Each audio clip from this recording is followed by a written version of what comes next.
समय आया, अब मार देता हूँ।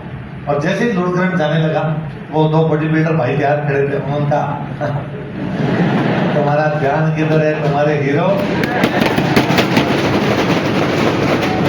लुड़करण लगा रहे, नहीं नहीं ये क्या कर रहे हो, मेरे अंदर काम है, इसमें कोई काम नहीं, तू राजा है, राजा के नौकर चाकर सो होते हैं, काम कोई कर लेंगे, बैठ जा।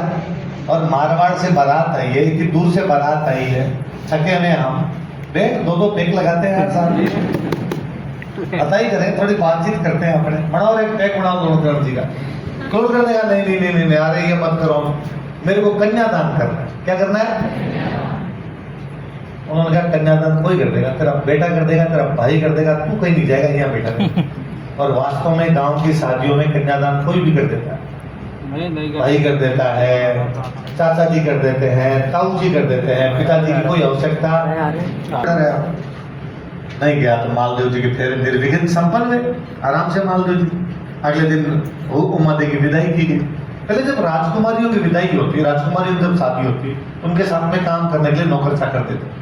राजकुमारी काम थोड़ी करेगी, वहां जाके भी नौकर तो होने चाहिए, तो साथ में नौकर दिए जाते। उनके अंदर एक लड़की भेजी गई, उसका नाम था बारबली। क्या नाम था? बारबली कहते हैं, पैदा हुई थी, पैदा होती उसके घर वालों ने फेंक दिया। अभी भी अपने अखबारों में खबर पढ़ते ना, अस्पताल में लड़की भी और माँ बाप छोड़ के भागे, अखबारों में भी न्यूज आती रहती है, सड़क के किनारे छोड़ के चले गए, झाड़ियों में छोड़ के चले गए, कोई जा रहा था उसको बेचारे को आवाज आई, तो उसने बाद में जाकर बता रहे कोई बच्ची लिपटी हुई यहाँ पे, पॉलीथीन में लिपट के छोड़ के चले गए, कपड़े में डाल के छोड़ के चले गए, फिर उठा के लाते हैं, अनाथ आश्रम में देते, हॉस्पिटल लेके जाते हैं।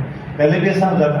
तो बारबली में आदमी को छोड़ के चला गया, जिसको मिली उसने राजा को ला के दे दी, राजा ने पालन पोषण किया, तो उमा देवी के साथ ही बढ़ी, तो उमा देवी की अच्छी सहेली भी थी, तो उसको भी साथ में भेज दिया गया उमा देवी, भाई इसको भी नौकरानी के रूप में भेज दिया जाए।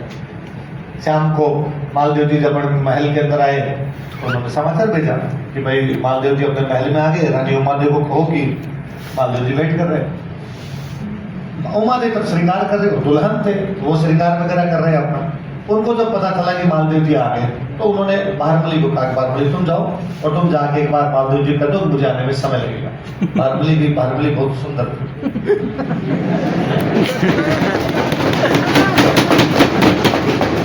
ये बात पता चली उमा देवी को, और उमा देवी ने कहा इतने लखड़ी नहीं है इस आदमी की, और इस आदमी का तो मुंह आज देखो। इस बात से वो नाराज हुई, पूरी जिंदगी उसने मालदेव का मुंह नहीं देखा। वो क्या कहलाई? रूठी रानी। क्या कहलाई? वहां से अजमेर चली गई थी। जब शेरशाह सूरी वाला अटैक होने वाला था, तो याद करो कल मैंने आपको बताया था कि पहले मालदेव ने कहा कि अजमेर लड़ेंगे। कहाँ लड़ेंगे? उमा देवी को जब पता चला कि मालदेव जी लड़ने के लिए अजमेर आ रहे, तो उसने मालदेव के पास समाचार भेजा कि मालदेव जी यदि अजमेर सेना आ रही तो आप बताना, सेना भेज देना, मैं लीड कर लूंगी यहाँ पे, हम शेरशाह सूरी से लड़ लेंगे। लेकिन फाइनली तय हुआ कि हम लड़ेंगे कहाँ पे? जेतारंग। तो अजमेर की सेना हटाएगी, अजमेर की सेना हटाएगी, तो उमा देवी को भी कहा भाई अजमेर खाली करना पड़ेगा।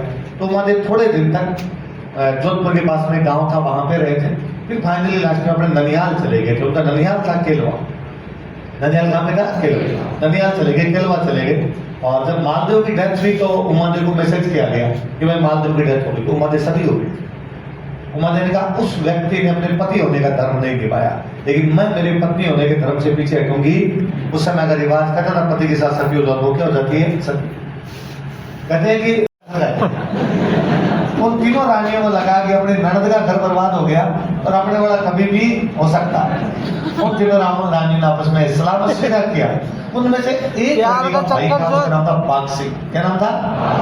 बाड़मेर में एक जगह पड़ी है कोटड़ा, कौन सी जगह? कोटड़ा। वहां का रहने वाला था बागा कोटड़िया। क्या नाम था? बाग सिंह का बागा कोटड़े का था, इसलिए क्या हो गया? कोटड़े। और डाकू टाइप का लड़की भी। उन दोनों बाकी रानियों से कहा तेरा भाई बागा कोटड़िया मजबूत आदमी है, उसको तू कहे, वो इस समस्या का कोई ना कोई हल कर सकता। बाकी कोटड़ी को बुला के उसकी बहन ने कहा कि भैया वैसे वैसी बात कई करनी होती है भाई के साथ, पर अब आपसे तो क्या छुपा हुआ है कि बारबली हमारी ननद का घर बर्बाद करके आई है और आपके जीजाजी एकदम बाउंड्री लाइन पर है, कभी भी उधर जा सकते हैं, हमारा घर बर्बाद हो जाएगा। भाई कहता दीदी चिंता मत करो, कल जब मैं रवाना हूँ तो तिलक निकालने के लिए आप बताना। अपने रिवाज होता है बहन के घर जाते हैं, अगले दिन रवाना होते हैं, बहन क्या निकालती है? तिलक निकालने के लिए तुम बताना, बारबली को भेज देना, बाकी मैं देख लूँ। अगले दिन बाका सुबह सुबह उठा, बिना चाय पिए जाके ऊँट पे बैठा अपना जैसलमेर में आया। उन्होंने कहा अरे ये क्या कर रहे हो? नहा धो के तो जाओ, खाना खा के जाओ, कम से कम इतना जल्दी सो। उसने कहा मेरे काम है, मुझे जल्दी जाना पड़ेगा। अरे तिलक तो करवा लो। उसने कहा जाको मेरी बहन से फटाफट तिलक कर दे। अंदर जाके उसकी बहन का भाई आपका भाई भागा जा रहा है, तिलक कर दो। उसने नाटक किए, उसको तो पता था बहन भाई की आपस में बात तो हो रही थी। अरे मत नहीं नहीं, मेरे को लुकड़ी कहाँ गई, अब मैं मार कैसे जाऊंगी। हारमली नहा धो के 4 पीट दे। उसने कहा हारमली तिलक कितने निकालना, तू निकाल। हारमली का मैं निकाल दी। हारमली पूजा भाई थाल लेके गई। बागा ऊंट पर बैठा हुआ था, जैसे उसके तिलक निकाल लगी, बागा ने हाथ पकड़ा, हारमली ऊंट पे बिठा लिया। जैसे जैसे कोटा आ जाते बागा को हारमली को बागा से बेहतर मोहब्बत हो। राजस्थान की सबसे बेहतरीन लव स्टोरी है बागा हारमली।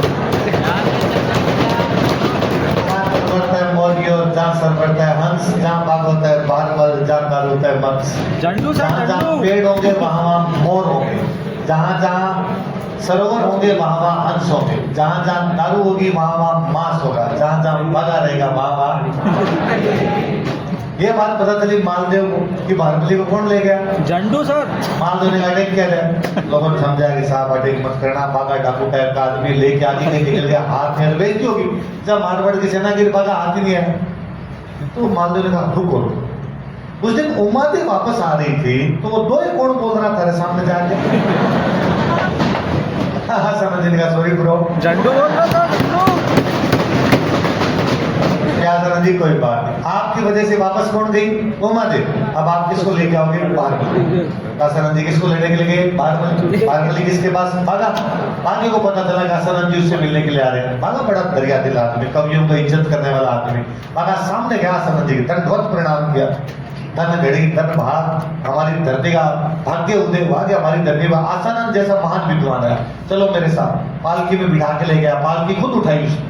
पालकी समझे? Yes sir. लोग उठाते, पालकी खुद उठा के ले गया। अब आसनंद जी को बड़े स्वागत के साथ में उसने रखा, बड़ी इज्जत के साथ में रखा। शिकार करने के लिए जाते, साथ में लेके जाते, साथ में उनके खाना खाता, साथ में उठता बैठता उनके।